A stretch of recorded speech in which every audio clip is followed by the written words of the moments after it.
It's Saturday, it's baking season, and I am excited to have some tea. I am brewing the almond cookie green tea from Tea Embassy in Austin, Texas. This is a lovely tea that I'm pretty sure is sencha, and it's got coconut rasp and almond flakes and a little bit of flavoring in there. It's a nice hearty leaf. It smells really good. It's also kind of sweet. And today I made the apple and ginger scones from the September-October Tea Time magazine. And I went with this tea because I'm partial to like contrasting flavors, and this has crystallized ginger in it. I actually used candied ginger because that's what I had on hand. But either way, it's got ginger, crystallized ginger, candied ginger. It's a really strong flavor profile, and I thought about doing a more spicy type of tea, especially because there is apple in this, but it is Granny Smith apple, so that's a little more toward the bitter end of the spectrum and less toward the sweet end of the spectrum. So I wanted to go with something on the sweeter side, something that invoked traditional baked goods, and also green tea and ginger go really well together.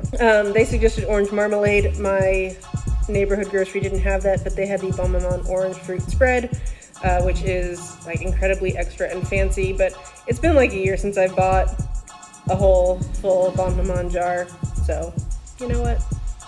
Why not?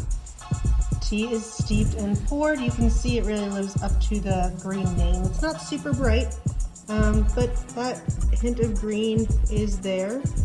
A little bit of oil on the surface, which I'm pretty sure is from the coconut. You know, because coconut is pretty fatty. And the vegetalness of the tea is really rising up with the steam. But also you can really get that almond undertone as well. So I'm excited to pair these together. So Tea Embassy was actually the very first tea experience I ever had in Austin. I'm really glad I can just, order their teas from the internet.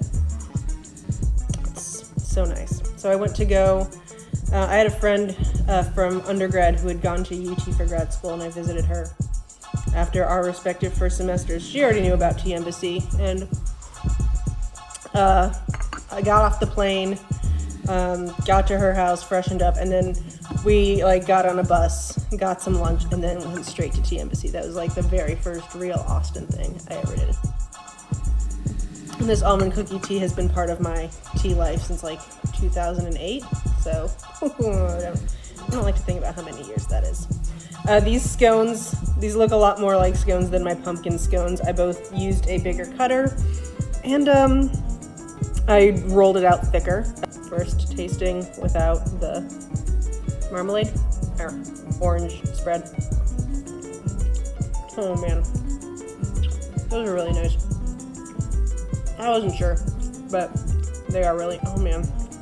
You get the apple first, and then the ginger hits on the back end. Super tasty. A really nice chew. This is delicious. I would totally make these again. Yeah, that is, this tea and this scone are balancing each other out super well. There's a really nice crumb in that. Look at that. All right, let's try this with the spread.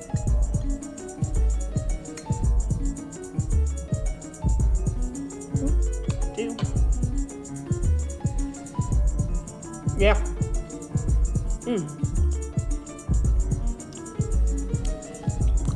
This is also kind of, it's more toward the bitter side than the sweet side. I didn't know what to expect, but it is,